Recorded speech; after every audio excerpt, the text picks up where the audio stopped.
Olá! Hoje a gente vai mergulhar numa história que é, nossa, muito poderosa. É sobre ter convicção, mesmo quando tudo parece estar desmoronando. É a história de um profeta que, mesmo atrás das grades, não se calou. Vamos analisar a prisão de Jeremias. Para começar, vamos olhar para essa citação de Romanos. Ela é tipo a base, o alicerce de tudo que a gente vai conversar hoje. A ideia de que existe uma conexão que nada, nenhuma circunstância, por mais terrível que seja, consegue quebrar.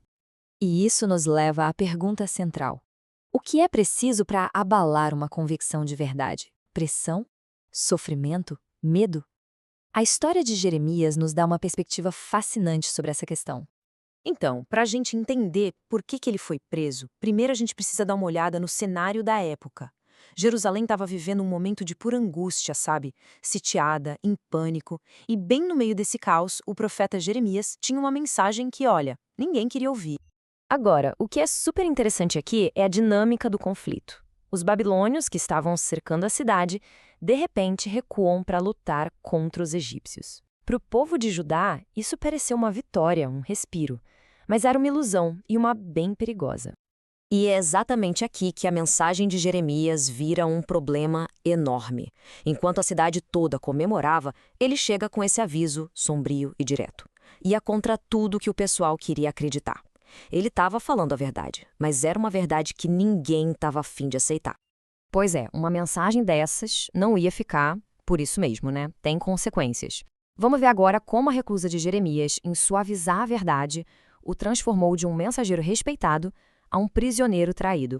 A chance que os inimigos dele queriam apareceu quando Jeremias tentou viajar para sua terra, Anatote. Eles o acusaram de estar fugindo, de estar desertando para os babilônios. Era uma acusação falsa, claro, mas era a desculpa perfeita que eles precisavam para calar a boca dele. E a primeira prisão dele já foi pesada, viu? Ele foi espancado e jogado no que o texto chama de Casa da Cova. Basicamente, um calabouço improvisado na casa de um escriba. As condições eram terríveis, um lugar onde a vida dele corria um perigo real. Só que a situação ficou ainda pior. Numa segunda fase, os inimigos o jogaram numa cisterna. O detalhe crucial aqui é que não tinha água, só lama. Ele foi deixado lá para afundar e morrer. Foi uma tentativa clara de execução, sem que eles precisassem sujar as mãos de sangue diretamente. E é aqui que a gente chega, sabe, no ponto central de toda essa história. Nesse paradoxo de que, embora ele estivesse fisicamente preso da forma mais brutal possível, algo dentro dele permaneceu fundamentalmente livre. Pensa bem nisso. O mensageiro de Deus está no fundo de um poço de lama, completamente imobilizado. Para todo mundo, para todos os efeitos, ele tinha sido silenciado. E, no entanto, a mensagem não estava. Esse contraste é brilhante porque mostra o ponto principal. As ações humanas podiam prender o homem, mas não podiam prender a palavra de Deus que ele carregava. Mas o que significa isso que a palavra estava livre? Mesmo confinado, Jeremias continuou recebendo revelações de Deus. As portas que os homens trancaram não foram capazes de impedir a comunicação divina. Essa conexão não parou. Sabe, uma crise dessas não mostra só o caráter de quem está preso, mostra o caráter de todo mundo ao redor. Vamos dar uma olhada em como as figuras principais dessa história reagiram quando a pressão aumentou de verdade. Olha só esse quadro, que resume tudo muito bem. De um lado, o rei Zedequias, paralisado, indeciso, com medo. Depois, os príncipes, cheios de ódio e violência. Temos Jeremias, firme e inabalável na sua fidelidade. E aí, aparece uma figura totalmente inesperada: Ebed-Meleque. Gente, a história do Ebed-Meleque é simplesmente fascinante. Ele não era de Judá, era um oficial etíope da corte. E foi ele quem teve a coragem moral de ir até o rei e defender a vida de Jeremias. É uma demonstração poderosa de que a ajuda e a bondade podem vir dos lugares mais improváveis. Então, no final das contas, qual é a lição que fica dessa provação toda?